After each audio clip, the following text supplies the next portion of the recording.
Hi, it's Julian Mellor, Easy Swing Coach. I've been out this morning with a gentleman and something happened that really prompted me to make this video.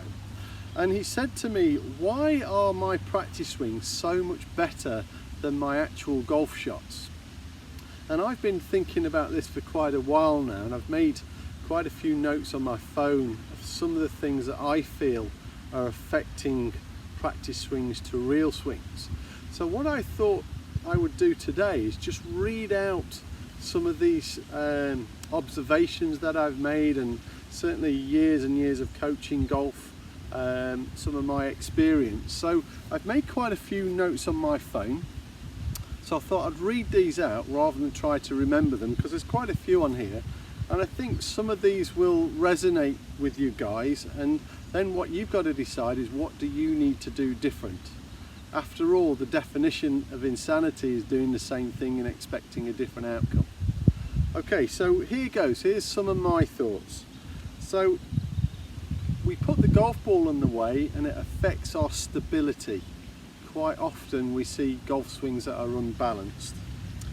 The feeling of power takes over. So suddenly you've got a target out in front of you, and all of a sudden you want to try and whack it there in one go, rather than when you were making your practice swing. It was probably a much more relaxed and effortless golf swing.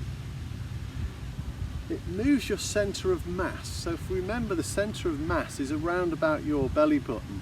So when we tend to make a practice swing with no ball there, we move better, and then we stick a ball there and all of a sudden things get affected. So centre of mass is definitely an issue. Feel you have to keep your head down or your eyes on the golf ball. Remember, when there's no golf ball there, we just swing and we tend to move much better. We stick an object there and suddenly we become obsessed with the object. It definitely builds up tension.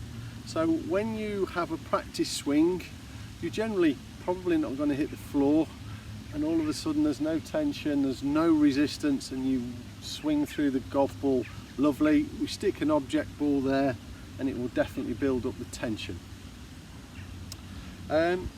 Expectation of what is to come.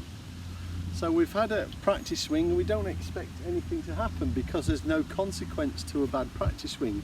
Yet we stick a ball there and all of a sudden we become fearful of the outcome.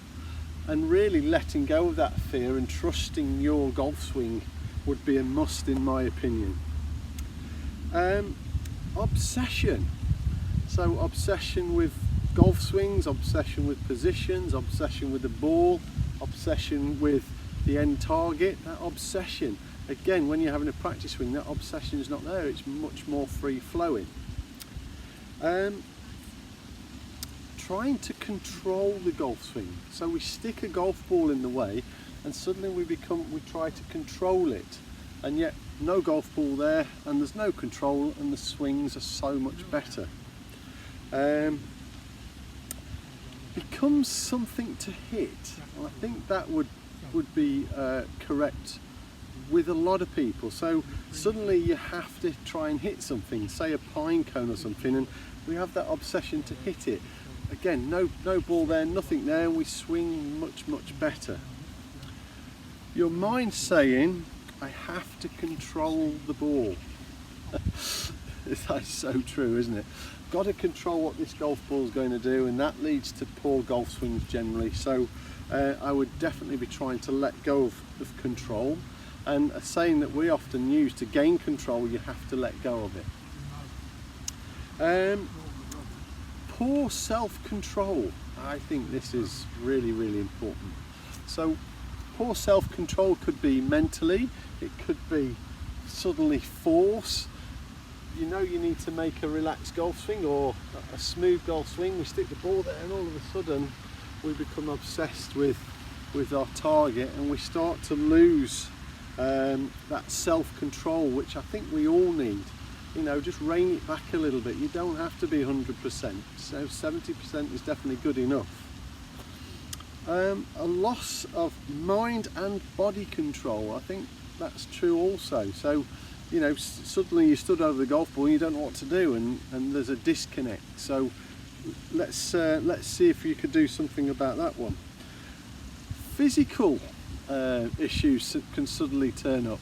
You know, there's nothing in the way. We have our lovely practice swing.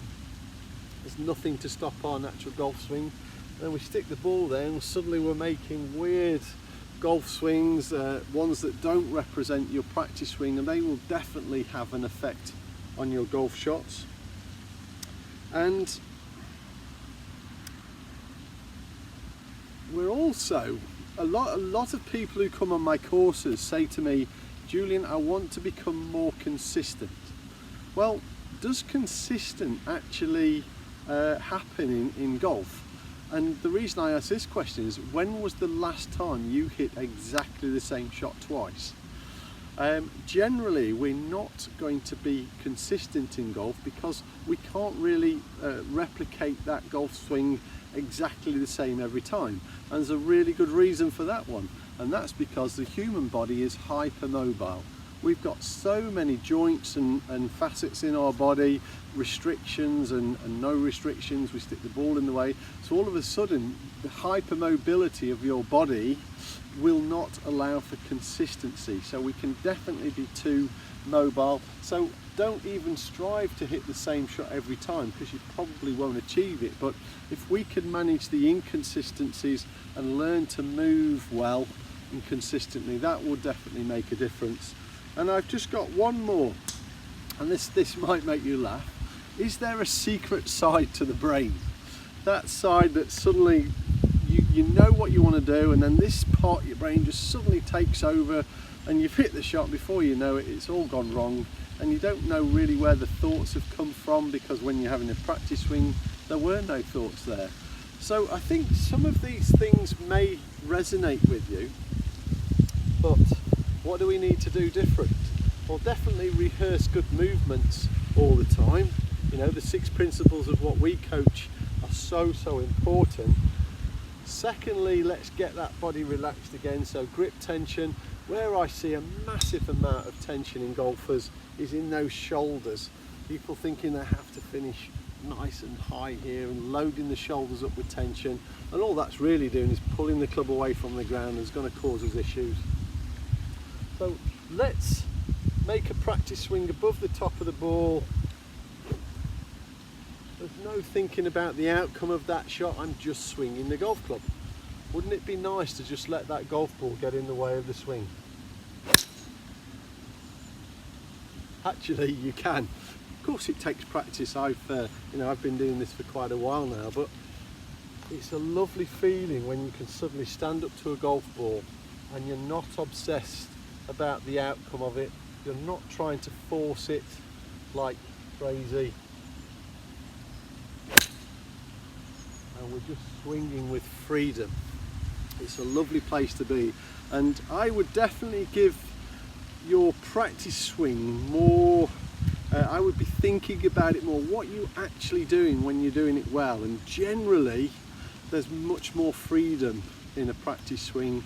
We stick an object ball there and suddenly that becomes a main focus, and then we do all of these things that I've just spoken about. I'd love to hear your opinion on this subject, and you know, if you've had any aha moments that you did one thing and it changed all your golfing career, and it suddenly made you a much better golfer. It'd be fascinating to hear from them. And if you'd like to message me, just simply have a look at my website, it's julianmellorgolfschool.com, and you can send me an email anytime, and always here to help. I hope this video has triggered some of those thoughts, and let's see if we can hit the golf ball with your practice swing instead of all those others. Thanks for watching, guys. Bye.